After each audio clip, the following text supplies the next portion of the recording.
Hello friends, welcome back to my channel.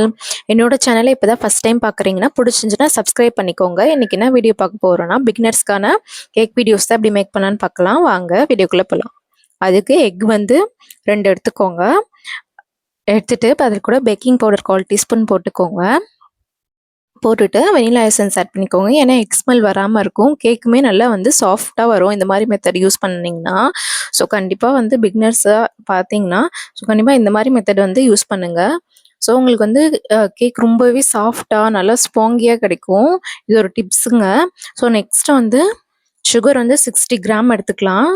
Sugar வந்து நீங்கள் powder பண்ணியும் போடலாம், இல்லை முழு சுகராக இருந்துச்சுன்னா அப்படி கூட போடலாம். ஸோ இது மாதிரி சுகர் ஆட் பண்ணிட்டு ஃபஸ்ட்டு கொஞ்சம் கொஞ்சமாக வந்து ஸ்பீடு ஏற்றிக்கிட்டே போங்க. அதுக்கப்புறம் இந்த மாதிரி எக்கோட கலர் மாறினதுக்கப்புறம் 50 ml ஆட் பண்ணிக்கோங்க. நெக்ஸ்ட்டு ஃப்ளார் வந்து 70 கிராம் இது மாதிரி சலிச்சு ஆட் பண்ணுங்க. சலிச்சு ஆட் பண்ணும்போது தான் நம்மளுக்கு வந்து கேக் வந்து ரொம்பவே வந்து கட்டிகள் இல்லாமல் நல்லா கிடைக்கும். ஸோ இது வந்து லோ ஸ்பீடில் நல்லா வந்து மிக்ஸ் பண்ணிக்கலாம். எல்லாம் வந்து ஒன்றோட ஒன்றா மிக்ஸ் ஆகிற அளவுக்கு நம்ம வந்து லோ ஸ்பீடில் மிக்ஸ் பண்ணிக்கோங்க. ஓவராக ஹை ஸ்பீடில் வச்சு பீட் பண்ணக்கூடாது ஃப்ளார் ஆட் பண்ணதுக்கப்புறம். நெக்ஸ்ட்டு இது வந்து ஒரு டின்னுக்கு வந்து நம்ம வந்து ட்ரான்ஸ்ஃபர் பண்ணலாம். இது மாதிரி வந்து நம்ம வந்து ஃப்ளாரை வந்து எடுத்து விட்டோம்னா ஃப்ளோட்டிங்கில் வரணும், மடிப்பாக. ஸோ அது ஒரு ரொம்ப இம்பார்ட்டன்ட்ங்க. ஸோ இது மாதிரி டின்னில் வந்து பட்டர் ஷீட் போட்டு இது மாதிரி வந்து நம்ம வந்து பேட்டர் வந்து செட் பண்ணிக்கோங்க.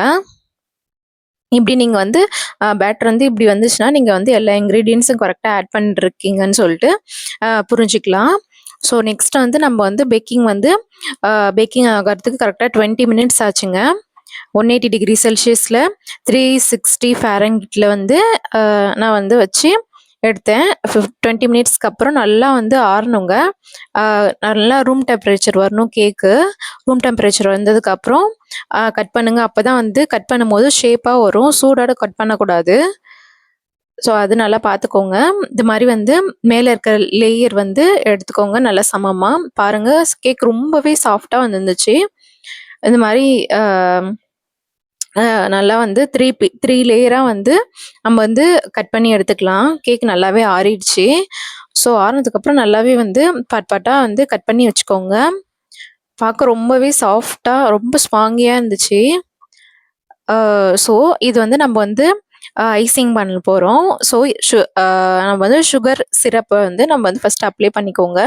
அதுக்கப்புறமேட்டு வந்து ஐசிங் பண்ணுறதுக்கு ஃபஸ்ட் லேயர் வந்து விப்பிங் க்ரீம் எடுத்து இது மாதிரி வந்து ஒவ்வொரு லேயராக மேலே வச்சு நம்ம வந்து ஃபஸ்ட்டு வந்து க்ரம் கோட்டிங் கொடுத்துக்கணும். பேலட் நைஃப் இருந்துச்சுன்னா அதை வச்சு நீங்கள் வந்து கேக் வந்து ஐசிங் பண்ணிக்கலாம்.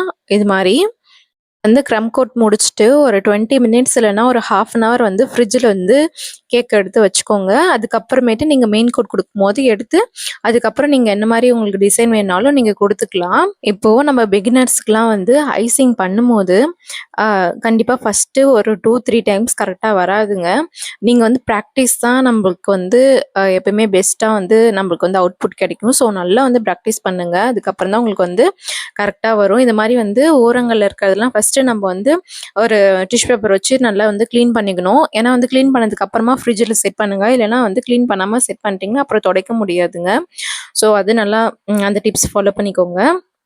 அதுக்கப்புறம் நெக்ஸ்ட்டு பாருங்கள், நான் வந்து ஒரு 30 மினிட்ஸ் வந்து ஃப்ரிட்ஜில் வந்து கேக் வச்சுருந்தேன்.